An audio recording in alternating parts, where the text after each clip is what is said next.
Peace and love, peace and love. Hello to my ranking of Ringo Starr's solo catalog. My previous video was the solo catalog of George Harrison. So I thought next one is going to be Ringo. Here's the ranking.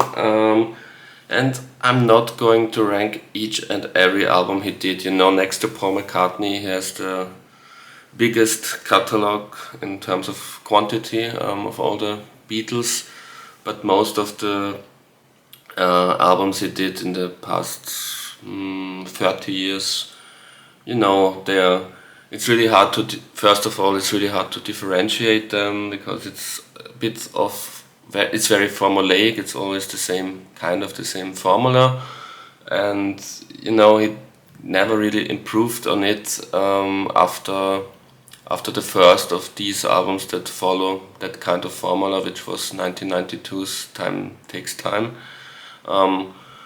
This is an okay album, but if you watch my video, the most overrated Beatles solo albums, this was in my ranking of the most overrated solo Beatles albums, so you can tell by that all the things he did after Time Takes Time, which were a bit like always the same, but with even less, less good results. I'm not going to talk about them. Maybe there's one honorable mention, Choose Love, which is, in my opinion, the best album of the past 30 years next to Time Takes Time. I think the most successful of all those albums from starting with the 90s is Vertical Man, which is alright, but it's really hard for me to differentiate those albums because it's always a bit of this I would say often cheap Beatle nostalgia.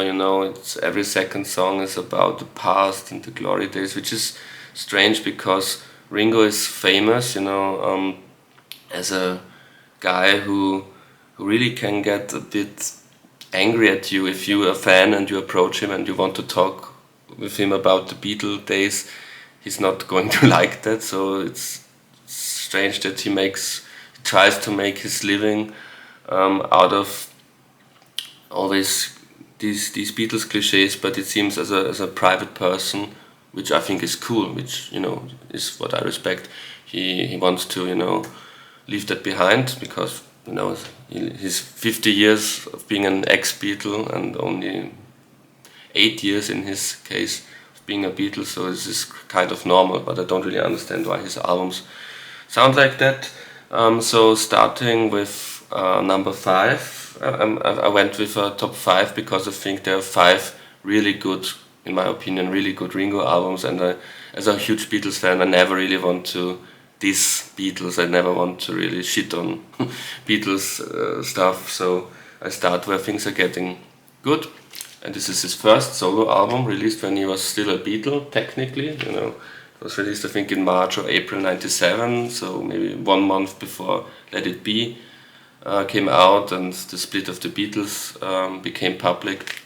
This is a good album, and I think it's the first time ever a rock or pop star made a nostalgic album of the swing and big band and crooner eras, so he was a trendsetter. He was very much ahead of his time in with that album because Rod Stewart and all those people in the late 90s, they all started to put out albums like that where they are singing old standards, and he was the first. He was 30 years ahead of the curve. Or 40 years ahead of Paul McCartney, who did around 2010 his, kind of standards album, Kisses on the Bottom. But this is Ringo's, it's Sentimental Journey. I think I forgot to call it by its name, Sentimental Journey.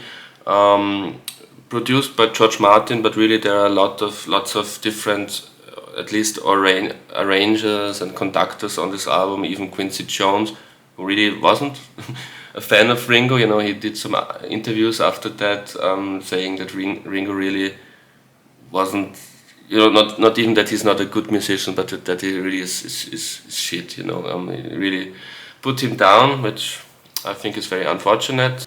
Over-exaggerated that because he wanted to say maybe something shocking, which is a typical Quincy Jones thing. But I think those songs are good. Paul McCartney also arranged one of the songs. Klaus Forman also arranged one of the songs. So it's a good. If you like the Beatles' granny music, then this is an album you will enjoy. Or if you like Ringo's Good Night when he sings the John Lennon song Good Night on the White Album, this is like an album of that kind of music.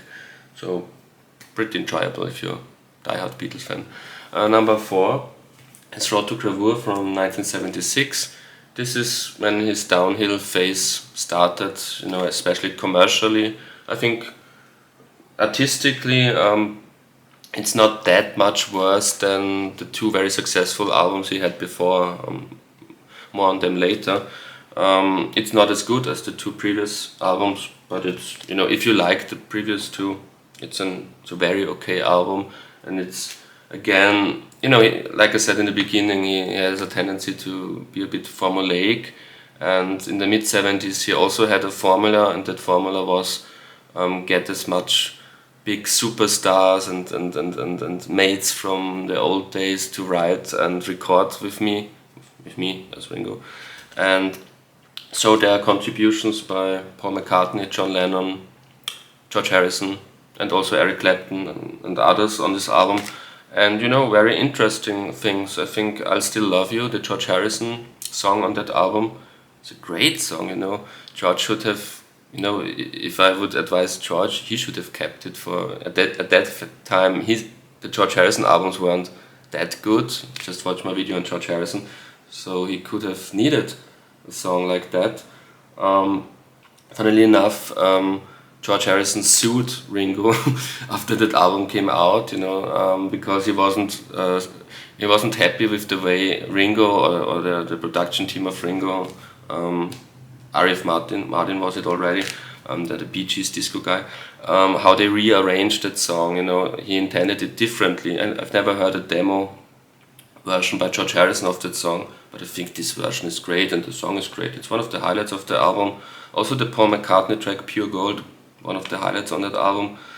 And interesting is Cookin', not because it's one of John Lennon's best songs, this is the John Lennon track on that album, Cookin', but this is, I guess, the only time John Lennon in his house husband phase, after he got back together with Yoko, this is the only released and recorded John Lennon song between 1975 and 1980 when he came back with Double Fantasy. And I think he also plays on that song, so it's maybe the only time you can hear John Lennon play on a Ringo song, or that you can hear John Lennon play on a song that's officially released between 76 and 79. Great, I don't know if it's great, but interesting gatefold with photos of Ringo with all these people like Eric, Paul, George, John.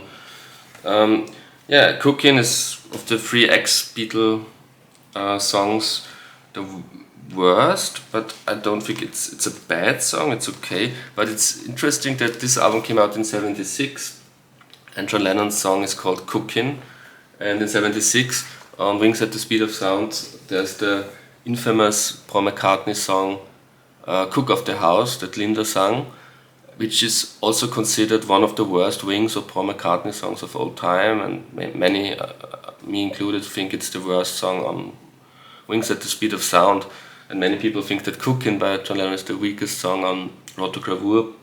So, like very often during their career, it started with Strawberry Fields and Penny Lane, and then Give Ireland Back to the Irish and Luck of the Irish.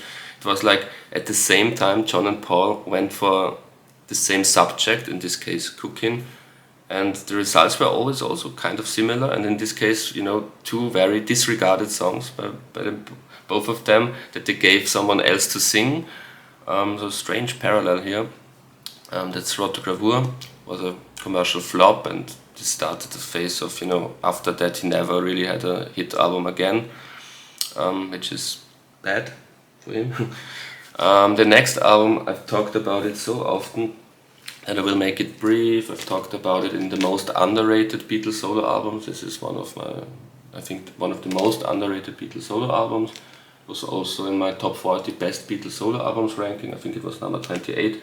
Ringo's second album from 1970, so he released 2 solo albums in 1970. Pure Cups of Blues, his country album.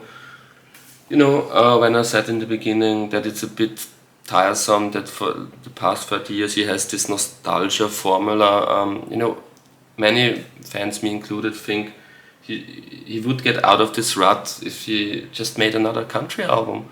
Johnny Cash with the American trilogy albums. This could be a formula that would work for Ringo, because Ringo is an excellent country singer and you can really feel his passion for that kind of music. This is the music he grew up with. Because of Blues is an excellent country album. It just should, last year he said he doesn't intend to make another album ever again, but if he, I hope he will make one more at least, and I hope this, that would be a full circle thing if his last album would be country album. Maybe, maybe sing like the Johnny Cash formula, make a country version of modern alternative pop rock songs or something like that. That would be really charming with Ringo on vocals. Would be much better than the stuff he put out all those years. So that's Pure Cups of Blues. 1970 was this was probably have been the best year in his career, because he played drums on the excellent 2 of the best Beatles solo albums of all time, All Things Must Pass and Plastic Ono Band. He recorded, I don't think it was released, I think it was released in January in 71, but he at least recorded It Don't Come Easy, maybe his best solo song ever, and he had 2 solo albums plus the Let It Be album by the Beatles, so what a year for him, 1970. Number 2 is Goodnight Vienna. This is, Road to Gravure was the last of a kind of a trilogy with a formula. It's Ringo, he's very formulaic. With that All-Star and ex-Beatle kind of formula. I think this is almost as good as his most beloved album, which is also my number 1. It's almost as good, and it's next to the album which will be number 1, the only album by his solo album that was really a success. It was a worldwide chart success, and he had only this and the album before, albums that were, commercial successes, and also artistically, this is it's a great album. I think Goodnight Vienna, the title track by John Lennon, it's a fantastic song. Snookeroo is one of my top 5 solo songs by Ringo, written by Elton John and Bernie Taupin. Only You was a hit. No Song was a small hit. So this is maybe an underrated Ringo album nowadays, because everybody talks about the number 1 album. But before I go on with the number 1 album, I want to make some honorable mentions.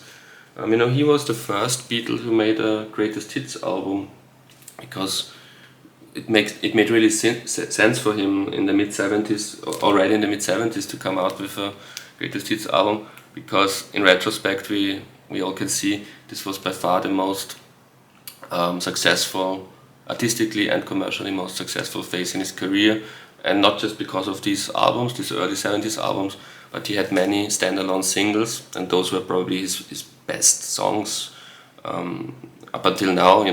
Back Off Boogaloo, which many suspect is a bit about it's like his How Do You Sleep. It's a bit dissing Paul McCartney. It's an anti-Paul. He never confirmed it, and funnily enough, when Paul McCartney a few years ago was asked what his favorite Ringo Starr song is, he said Back Off Boogaloo, but maybe that was kind of insider joke, because if you listen to the lyrics, like Don't Pretend That You Are Dead, and the time when it came out, late 71, early 72, when they really were all fighting, and George Harrison, it's more like a George Harrison song. It's written by Ringo Starr, it says, but on other songs like Photograph or It Don't Come Easy, it's really hard to say what Ringo's contributions were. Those sound more like really 90% George Harrison songs. If you listen to the demo that George made for It Don't Come Easy, it sounds like it's a pure George Harrison song that he gave to Ringo. And Back of Boogaloo is a bit similar, you know, the slide guitar, but George Harrison is one of his best slide guitar solos ever, and it's very reminiscent of How Do You Sleep, so maybe this is an overlooked song of these, you know, fighting songs when the Beatles were fighting. And great song, and I mentioned already Don't Come Easy, and it's B-side early 1970. Those songs were never on studio albums, so it made sense to put them out on this best of. But it's like a missed chance because it only has 10 songs, I think.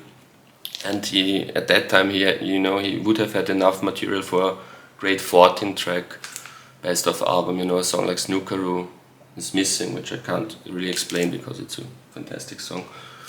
So if you want a more complete best of, there's like from 15 years ago a compilation called Photograph, the best of Ringo Starr, which also has songs like Snookeroo, but also the later songs up until Choose Love. Another honorable mention is this, Ringo the Fourth, which is, you know, one of the most hated Beatles solo albums by a Beatle, by a solo Beatle, by ex-Beatle, because it's accused of the album where he went disco. But first of all, I don't think it's really, you can't say it's a disco album. It's produced by Arif, what's his name? Arif Madin, who produced Autogravure already, and he was the big, you know, the guy who transformed the Bee Gees into a disco band. And, you know, there are songs with disco elements, but, you know, I love disco music. I've ranked the Chic catalog, just watched that video. I really love disco music, so I don't have a problem with that. And in that sense, I think it's an underrated Ringo album, because if you like 70s disco pop, and, you know, this is really like, you know, if you like a movie like Boogie Nights and this wild rock and roll cocaine disco phase, this is an album that would be a great soundtrack to a film like Boogie Nights. So it's maybe not, those aren't really fantastic songs on this album, but, you know, one thing you can say about it in its defense is this is one of the first albums where Ringo really takes charge as a songwriter. That's when he started his songwriting partnership with what was his name? With I forgot the name, but that's him. Vinnie Poncia. He wrote many songs with him in the forthcoming years, the years after that album, and this was like a change when I said I don't like him being formulaic, and this is when he himself said, okay, the formula of the previous 3 albums where all my superstar friends are writing for me, that's too much. Now I have to restart again and rethink again, and so that's why he chose to go more into this disco direction, and he chose to write most of these songs together with Vinnie Poncia himself. So maybe from an artistic point, this is probably one of his best, because his involvement as a songwriter is that there's much involvement of him as a songwriter. And, you know, some songs like Wings, not about the band, not about Paul McCartney, I think, but Wings is a very good song, co-written by Ringo. So you have to give him that. Another album that's often ridiculed, but I think it's better than people think it is Stop and Smell the Roses.